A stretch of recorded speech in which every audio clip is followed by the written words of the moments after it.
सावन का महीनवा अरे छोड़ी अरे सावन का महीनवा आ फिर के दूसर रख दो दिनवा बाबा आ घेरत बाबो दरिया बड़ी हो जो बाबा दरिया बड़ी हो जो रे सावलिया हमई घेरत बाबा दरिया बड़ी हो जो। अरे पानी बरसे अरे जीव डाहत बाटे बदरवा हो अरे अचरवा पर जब चुअल का जरा अरे त घेर के बदरिया डहरिया में बदरिया दरिया में फंस गए घेर के बदरिया डहरिया में के बदरिया दरिया में फंस गए घेर के बदरिया डहरिया में बरसेला दरिया में बरसे दरिया में दरिया में बरसे दरिया में बरसे अरे नया श्रृंगार किया मोर दिया तरसेला ये तरसेला मोर दिया तरसेला अरे नया श्रृंगार किया मोर दिया तरसेला मोर दिया तरसेला मोर दिया तरसेला। अरे बरिसेला सवनवा अरे भिजल साया सरिया हो हमरा के पागल बनवला ले हमारा और अरे हमरा के पागल बनवला अरे कलजू के तमाशा देखवला हमरा के पागल खाला दूध के तमाशा बनावो हमारा के पागल बनावो अरे कलजू के तमाशा देखवला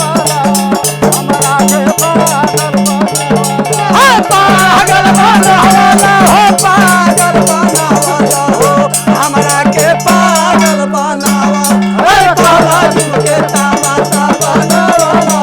हमारा के पागल बनावो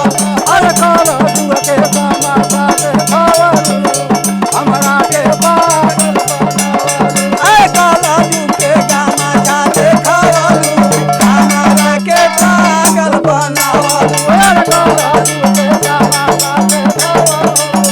हमरा के पागल बनवला पागल बनावलू हो पागल बनावलू हमरा के पागल बनावलू काला दूध के तमाशा देखावलू हमारा के पागल बनावलू। कयली पानी में गोड़वा रंगलू का पानी में गोला लगलू पिया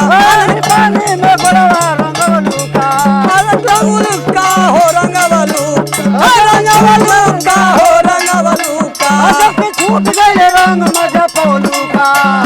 छूट गए रंग मजा पोलू का जब की छूट गए रंग मजा पोलू का सुना नैहर में भाग तोहर फूटल बा सुना नैहर में भाग तोहर फूटल बा सुना नैहर में भाग तोहर फूटल बा सुना नैहर में भाग तोहर फूटल बा जवन लागल बदाग नाही छूटल बा जवन लागल बा दाग नहीं छूटल बा जवन लागल बदाग नाही छूटल बा जवन लागल बा दाग नहीं छूटल बा अरे नई गोरी उमरिया तोहर अरे पतरी कमरिया हो हमरा के पागल बनवली अरे कलजू के तमाशा देखावली हमरा के पागल बनवली काला दूध के तमाशा देखावलू हमारा के पागल बनावलू अरे कलजू के तमाशा देखावली हमरा के पागल बनवली पागल बनावलू हो पागल बनावलू हमारा के पागल बनावा काला दूध के तमाशा देखावलू हमारा के पागल बनावा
जोर